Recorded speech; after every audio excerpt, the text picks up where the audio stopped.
Oh, you wish you had legs like that, Brett. I am not comparing my legs You shouldn't. to yours. You shouldn't. Or any man for that matter.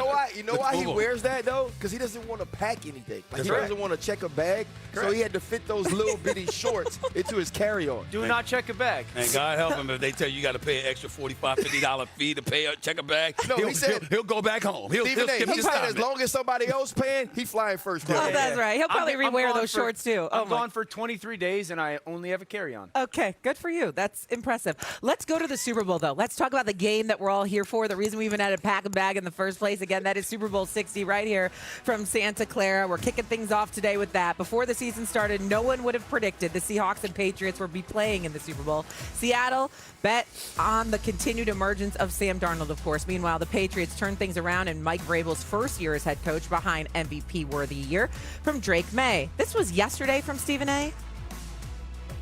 Drake May's playing with house money. When you look at him being in the second year in the league, then winning 14 games, clearly led by their defense, that being sort of reminiscent of what it was like when Tom Brady first took over, going up against Seattle's defense might be asking a bit too much. If you lose, if you win, wow, you pulled that off. Sky's the limit. But he has very little to lose and an extraordinary amount to gain. Okay, he didn't stutter. You think Drake May's playing with house money, Dio? Absolutely not. And that's an outrageous statement for a person that has made a living talking about sports and players and capitalizing on moments.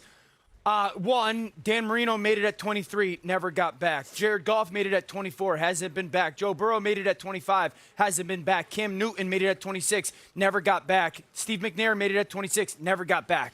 How many opportunities are you actually going to get to win the Super Bowl?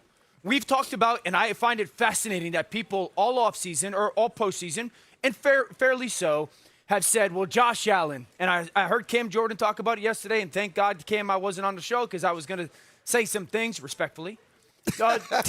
Lamar's not in it. Joe's not in it. Patrick's not in it. Josh Allen missed his opportunity. Well, they're not in it for Drake May as well. And to sit here and think that just because Drake has gotten here in year 2 and he's just going to get back there and there's going to be more opportunities for this football team and this quarterback is an outrageous thing to say for a person who's been covering the NFL as long as you. First of all, I don't give a damn that you think it's outrageous. That's number one. Yes, you do. Number two, I don't. Number two, it's not outrageous. Number three, if you're talking about the collective whole in terms of the New England Patriots missing out on an opportunity because there's no guarantee that they'll get back, that's fine. That's how you were looking at it. That's your perspective. The lens that I was looking through is how we'll look at Drake May individually as a quarterback ascending in the National Football League. Maybe right now. Don't give me no maybes. Maybe right now. I'll let you speak. Don't give me no maybes. I mean, it's not maybes. You had your perspective that you walked into it with it. I had mine. I'm looking at the New England Patriots team that's allowed 8.7 points per game in these playoffs. I'm looking at the New England Patriots team that's been a top 5 defense this year. I'm looking at them and I'm saying to myself, this defense, based on what we saw in the playoffs against the Chargers, against the Houston Texans, against the Denver Broncos, all who were hobbled offensively, and the New England Patriots defense took advantage of it. I'm saying, okay, now you got a Seattle Seahawks team. That may not necessarily be in the case. You might run into a juggernaut because everybody, most people anyway, believe that Seattle is the better team, and the expectation is that they'll win. So how will we look at Drake May? If Drake May comes out there and they perform well, he performs well, if they don't win the Super Bowl, okay, fine. But you're still looking at Drake May at a very lofty position. You hold him in high regard if he performs well, even if they don't lose this game. That's all I was talking about. It wasn't about win or losing the game itself.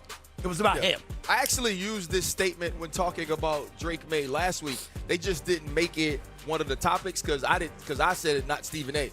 Really? But I said this exact same thing last week because I think it's the true definition of playing with house money. He has nothing to prove, nothing to lose, but everything to gain.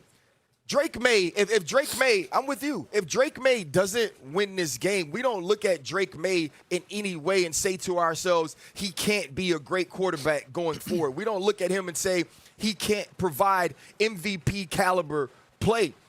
What you're saying is something totally different outside of Drake May. You're talking about a team accomplishment. I remember we went to the Super Bowl in 2008, and William Gay was on the team, and he was a rookie, and he said to me afterwards, we're going to do this every year. That's not the way it happens. Sure. But the same way, whether it's Ben Roethlisberger who goes young, whether it's Tom Brady who goes young, you can work your way to other opportunities. He doesn't have to be Jared Goff. He doesn't have to be Cam Newton. He doesn't have to be Joe Burrow.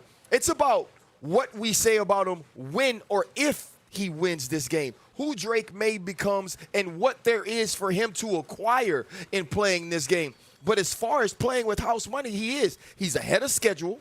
He's an MVP candidate, and he's playing against a team in the Seattle Seahawks that the roster is better.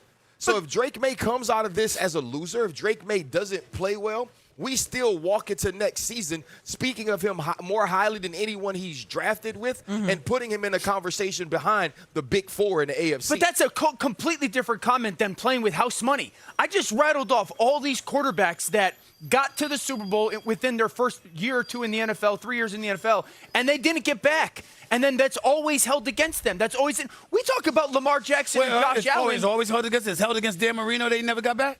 Absolutely. No, it isn't. We hold it against Don Absolutely. Shula. We hold it against Don Shula and the Miami Dolphins defense that never existed. we don't hold it against him. When We people do say Dan Marino, but he never won. Exactly. But he never won the big We do game. it right now with two guys that are the back-to-back MVP winners, Josh Allen and Lamar Jackson. We say, well, you haven't won the Super Bowl yet. We do that with these guys. And so to sit here and talk about a young quarterback. But we say they haven't been to a Super Bowl. They haven't. They've never been to a Super Bowl, right? Because here's the difference between that. Let's think about that. The way you talk about Joe Burrow. Yeah. The way you speak about Joe Burrow, part of that is because he beat Patrick Mahomes in the AFC Championship and made it to a Super Bowl. We don't talk about Josh and Lamar in that way, and both of those guys have won MVPs. Right. The conversation around them is never making it, is never finding a way to get their team to the promised land despite stellar individual play. So he's definitely playing with house money from our perceptions as well. Yeah, but neither of those guys are the sole well, I would say this. Josh isn't the sole reason that his team didn't get into the Super Bowl in the past.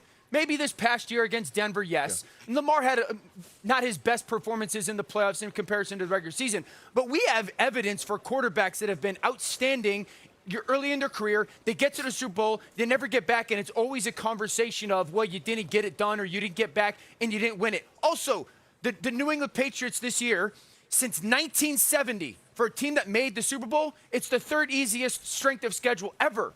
Next year, they go to Chicago, to Kansas City, to Detroit, to the Chargers, to Seattle, to Jacksonville. Mind you, they play Denver and Green Bay at home. It's a very different road for this football team next year. All right. Very different. But again, if I get where you're coming from, if you're simply talking about, listen, you're looking at the team and you're saying you may never get back here again. I'm saying we were talking about the individual that is Drake May in his second year, who was an MVP candidate. It was an MVP candidate. You get the team to the Super Bowl. If you show up and you perform well, but for some reason this defense that has neutralized everybody else they faced in the postseason can't do that against Seattle, and you miss out. We're not looking at Drake May with any kind of negativity. We're looking at him. There's going to be expectations. There's going to be anticipation that his future is going to be very bright because he has shown us he can really, really ball.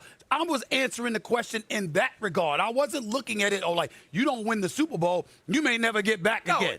I'm looking at him as an individual in terms of what he has proven to be as a quarterback for the future of the New England Patriots and how elite he is expected to be in the NFL moving forward. He is playing with house money in that regard. No way. Dude, the best time to capitalize on success is when you're having it. They are having that success right now. Again, I will reiterate. The best time, but not the only time.